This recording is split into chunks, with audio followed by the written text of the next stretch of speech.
Olá, saudações filosóficas, muito boa noite a todos. Dia 21 de maio de 2024,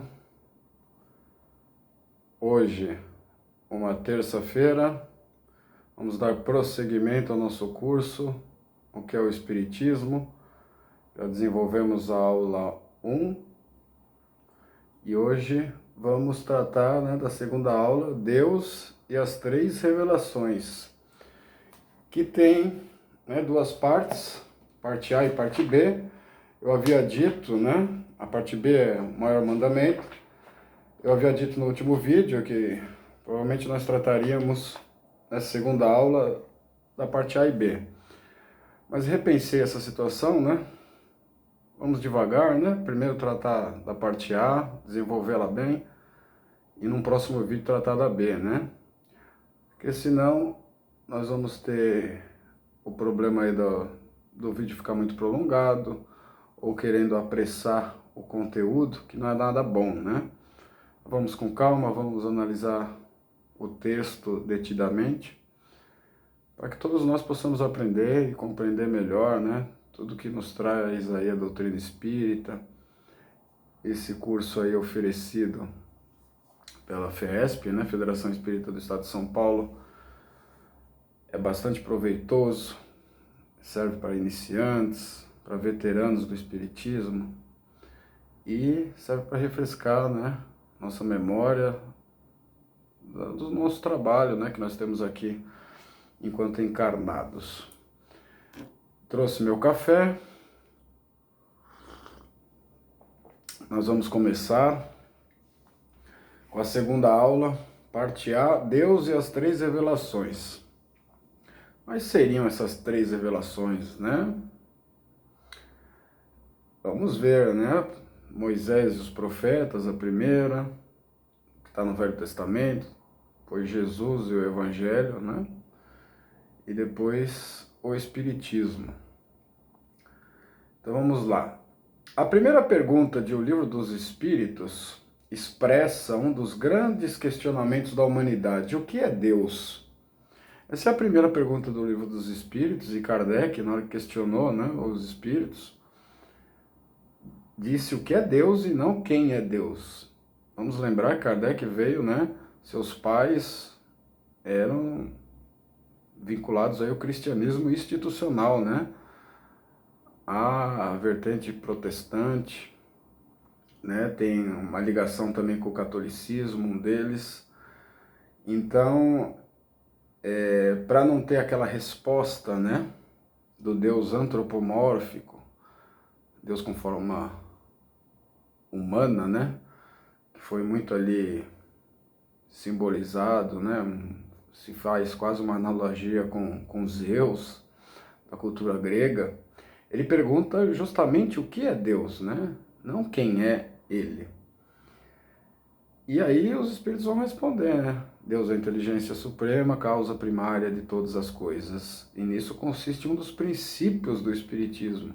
Então toda vez que nós estivermos raciocinando, em desacordo com a questão de Deus ser a inteligência suprema e a causa primária de todas as coisas, toda vez que nós estivermos raciocinando contra esse princípio, há um desvio aí, no princípio espírita. Deveremos fazer uma reflexão e ver, se nós não estamos nos posicionando de modo errado para interpretarmos, ou tentarmos aí nos aproximar de Deus. Se ele é a inteligência suprema, nenhuma outra inteligência pode superar, ou ombrear com esta.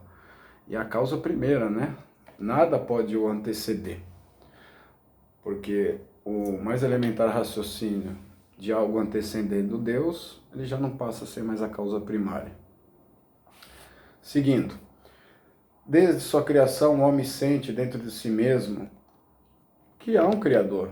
Isso está em todas as civilizações, A frase de Leon Denis explica bem tal sentimento ao afirmar que, abre aspas, há coisas tão profundas que apenas se sentem e não se descrevem. Isso está em O Grande Enigma, capítulo 9. Leon Denis, outro grande pensador francês, segundo se discute, né, se conversa a esse respeito, seria o substituto de Allan Kardec, caso Allan Kardec renunciasse à tarefa aí de codificar o Espiritismo. Então, nas conversações de Kardec, né, com alguns espíritos, em certo momento lá, ele pergunta, né, e se eu não der conta da tarefa? E aí os espíritos mencionaram, né, que haveria substitutos, haveria, né, um plano B, vamos dizer assim. Mas Kardec, graças a Deus, cumpriu a sua missão, né? E Leon Denis também publicou várias obras clássicas aí do Espiritismo, que vale, né, todos nós nos aproximarmos e estudarmos. Uma dessas, o grande enigma, e essa frase aí, né, coisas tão profundas que apenas se sentem e não se descrevem, que não há vocabulário, né? Uma lógica formal que consiga traduzir o que a pessoa está sentindo muitas vezes, né? Provavelmente aí a estética, a esteticidade serviria, né, para ajudar nesse processo. Os Espíritos nos revelam que encontraremos Deus onde a ciência dos homens ainda não alcança. Não é efeito sem causa. Procurai a causa de tudo que não é obra do homem, vossa razão vos responderá. Isso está em O Livro dos Espíritos, livro 1, pergunta 4. Outra citação, né? Então, os Espíritos revelaram, né, que nós vamos encontrar Deus onde a ciência dos homens não alcança, onde não há explicação, né? Aí é um princípio de ciência, não há efeito sem causa, né? Kardec vai seguir muito bem esse princípio, né, científico. Não há efeito sem causa. Procurai a causa de tudo que não é obra do homem, vossa razão vos responderá. Sobra, né, uma lacuna aí, quando o homem não, com a sua inteligência, não preenche determinados aspectos da criação. E aí, o raciocínio, o bom senso nos diz que é Deus, né, justamente quem criou aquela situação, aquele mundo, aquelas substâncias, etc. Ao observarmos a criação divina, verificamos a grande harmonia do universo, numa interação pensada e dirigida, produto de uma inteligência sábia, onde tudo é elaborado de maneira minuciosa e perfeita. Kardec explica, abre aspas, as obras ditas da natureza são o produto de forças materiais que agem mecanicamente, em consequência das leis de atração e de repulsão, mas são empregadas, distribuídas, apropriadas para as necessidades de cada coisa por uma inteligência que não é a dos homens. Isso está em A Gênese, capítulo 2, item 6. Veja que Kardec exercita aqui a lógica racional, né? Basta nós observarmos a criação divina, né? Há uma grande harmonia no universo, existe uma interação pensada e dirigida, ele menciona uma inteligência sábia. E aí Kardec faz a comparação, né? As obras que a gente pode colocar aí a cargo das leis da natureza, né, são mecânicas, são movidas aí por forças materiais, por leis da física, né, atração, repulsão, mas o seu emprego, né, e como são distribuídas inteligentemente, apropriadas às necessidades de cada coisa, aí sim nós temos uma inteligência suprema, que aí seria Deus, né?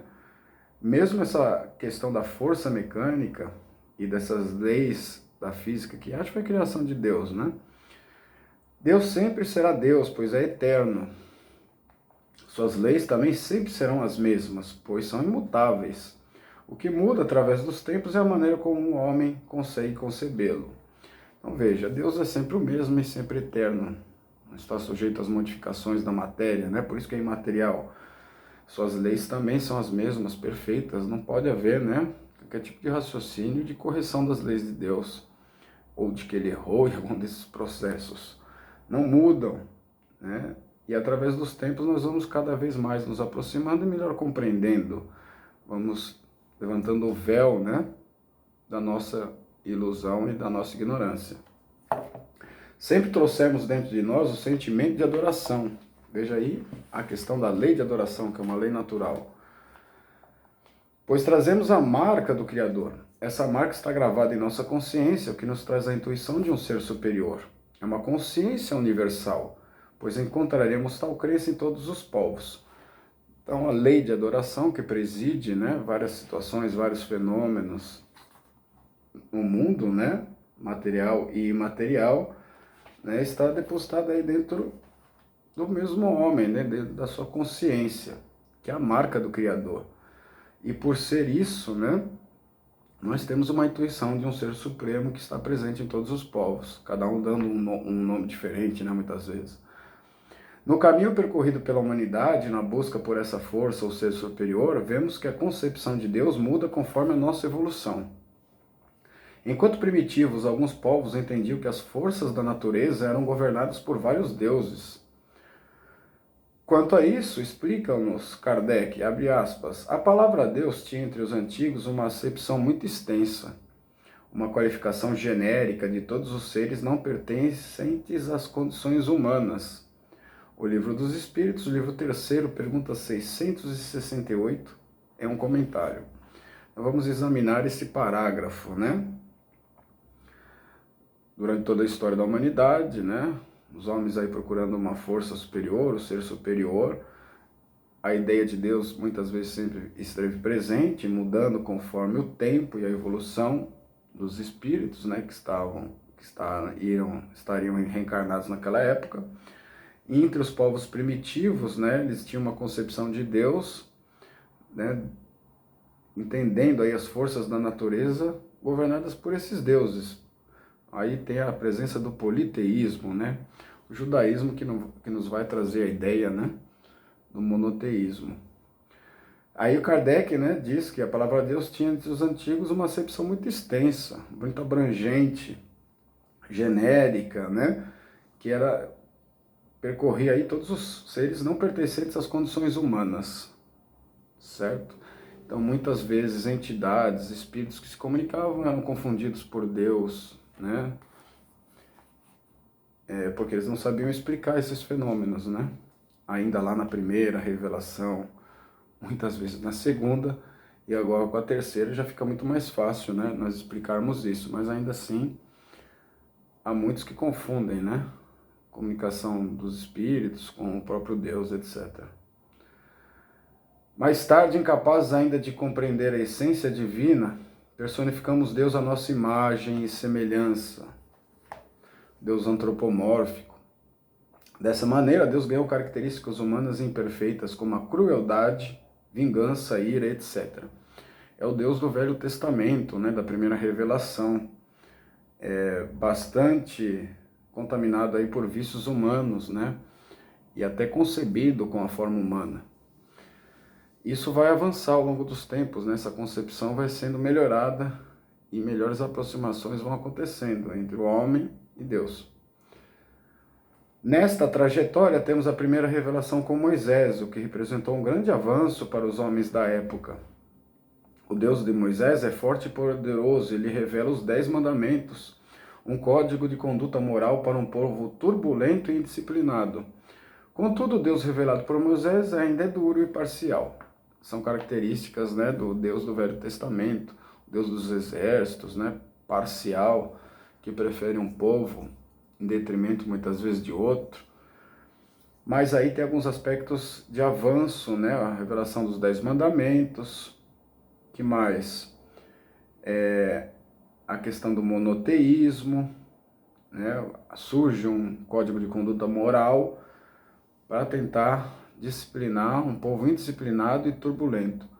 Então Moisés, né, sendo um profeta, muitas vezes, né, se tornando aí legislador, executor e julgador, né, personificava aí os 3 poderes do Estado moderno, muitas vezes tinham que colocar algumas regras dizendo que fora Deus, né, que tinha mandado.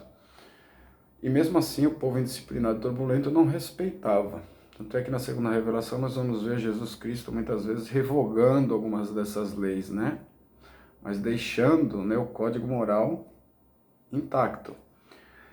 Nesta trajetória, né, como eu disse, aparece Moisés, que é a primeira revelação com Moisés, que já é um avanço, Passando depois, né, tal concepção muda com Jesus, que nos mostra Deus não mais como um ser vingativo, mas o Pai, o Criador que auxilia a sua criação, emanando amor, base de suas leis universais que regem a tudo.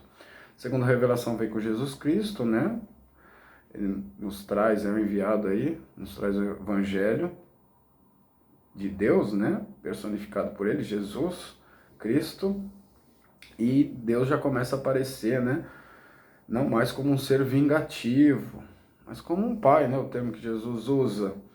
O Criador, né? Que auxilia a sua criação, emanando amor, misericórdia, né? Suas leis são universais, regem a tudo. Vejo que já há uma ilustração de Deus mais próximas da sua real realidade. A terceira revelação, trazida pelo Espiritismo, resgata os ensinamentos do Cristo, cristianismo redivivo, e explica de onde viemos, para onde vamos e por que estamos na Terra. Começa a responder os porquês, né? Já temos aí o racionalismo de René Descartes desenvolvido, ciência moderna desenvolvida, então os espíritos encarnados começam a ter mais condições de entender o racionalismo, né?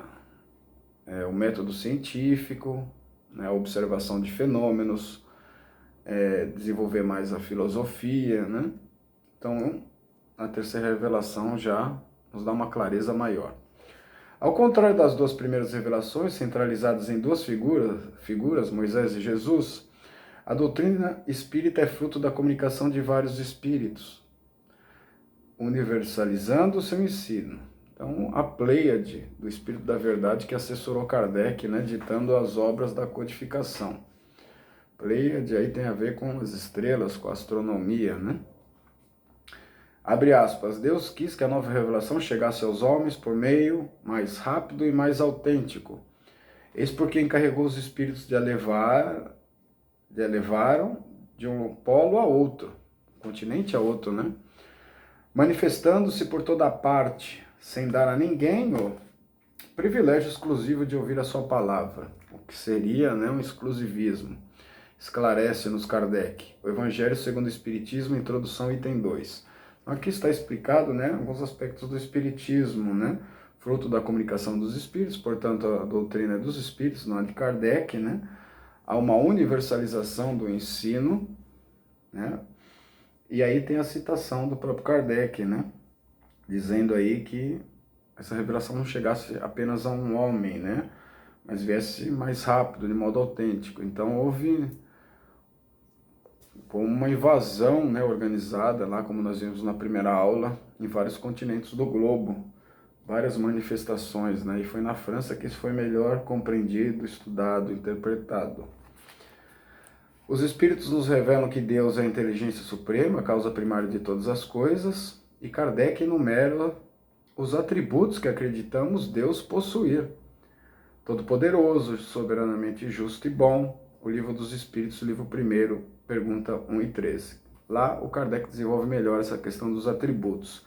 Então, conforme nós dissemos no começo, né, Deus, na pergunta o que é Deus, é a inteligência suprema, causa primária de todas as coisas. Kardec vai em algumas perguntas, né, questionar os espíritos sobre os atributos. Aqui estão alguns, né, ele é eterno, sempre existiu, sempre existirá, infinito, né? Nós temos dificuldade de ver a questão do infinito, de imaginar, né, o que seria o infinito, que não acaba, né? Imutável, não muda, né? Não está sujeito às condições da matéria. Imaterial, logo, né? Porque não está sujeito a essas leis. Imutável e imaterial, né? Ele não muda e não está sujeito às leis da matéria. Único, não pode haver uma concorrência.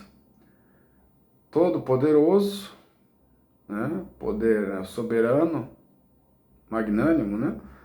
Soberanamente justo e bom, misericordioso, né? Então, toda vez que nós nos colocamos em posições de raciocínio que ofendam um desses atributos, né? Pela razão, algo nos diz que nós não estamos nos posicionando corretamente. Por exemplo, né? Em algumas considerações, né? Chego a montar-se premissas, né, e conclusões de que às vezes o homem parece mais bom que Deus. Não, isso está errado, né? Mais misericordioso que Deus, né? Alguns raciocínios que eu já cheguei a ouvir. Deus, dentro de sua misericórdia e amor, nos assiste sempre, e quanto mais desenvolvemos conquistas espirituais e libertamos-nos da matéria, mais nos aproximamos de Deus. O que nos resta por hora é a urgência de fazer com que Deus exista dentro de nossos corações, que se reflita em nossas atitudes, pensamentos e palavras. Que o encerramento, né? Deus é todo misericórdia, todo amor, sempre nos assiste, não nos abandona. Durante a nossa evolução nós vamos desenvolvendo conquistas espirituais para nos libertarmos o quanto antes da matéria, né? Da necessidade de ter que reencarnar e nos aproximarmos o mais rápido de Deus, né? Desse modo, nós temos que introjetar, né, Deus, né, suas leis dentro do nosso coração e traduzir isso em atitudes, pensamentos e palavras. Certo? Conforme, né, a proposta lá da aula 1, nós vamos fazer a fixação do aprendizado, onde há 3 perguntas, eu próprio respondi. Isso vai ajudar nós a fixarmos o ensino de hoje. Então vamos lá. Primeira, pergunta 1. Onde podemos encontrar Deus? Os Espíritos nos revelam que encontraremos Deus onde a ciência dos homens ainda não alcança. Abre aspas. Não há efeito sem causa. Procurai a causa de tudo que é obra do homem, e vossa razão vos responderá. O Livro dos Espíritos, o livro 1, pergunta 4. A segunda, né, número 2. No que Jesus se diferencia de Moisés na apresentação de Deus? Tal concepção muda com Jesus, que mostra Deus não mais como o ser vingativo, mas o Pai, o Criador, que auxilia a sua criação, emanando amor, base de suas leis universais que regem a tudo, né? Regem a tudo. Terceira, pergunta 3. Qual a definição de Deus na doutrina espírita? Os Espíritos nos revelam que Deus é a inteligência suprema, causa primária de todas as coisas. E Kardec enumera os atributos que acreditamos Deus possuir, dizendo que Ele é eterno, infinito, imutável, imaterial, único, todo-poderoso, soberanamente justo e bom. Isso está em O Livro dos Espíritos, livro 1, perguntas 1 e 13. Assim nós encerramos a segunda aula de hoje. Na próxima aula, né, que é uma continuação, parte B, a gente vai ver o maior mandamento. E aí depois vamos para a terceira aula. Gostaria de agradecer a todos a presença, pedir aí que se inscrevam, curtam, compartilhem, né? Venham conosco estudar. Estamos estudando essa obra, né? Vou mostrar aqui a capa. Isso está na biblioteca lá da Federação Espírita do Estado de São Paulo, da FESP. É o livro usado aí nos cursos de iniciantes, né, básicos, de maiores aprofundamentos aí no Espiritismo, que nós nos colocamos aí como uma proposta de trabalho. Assim sendo, agradeço a todos e a gente se vê no próximo vídeo. Uma boa noite.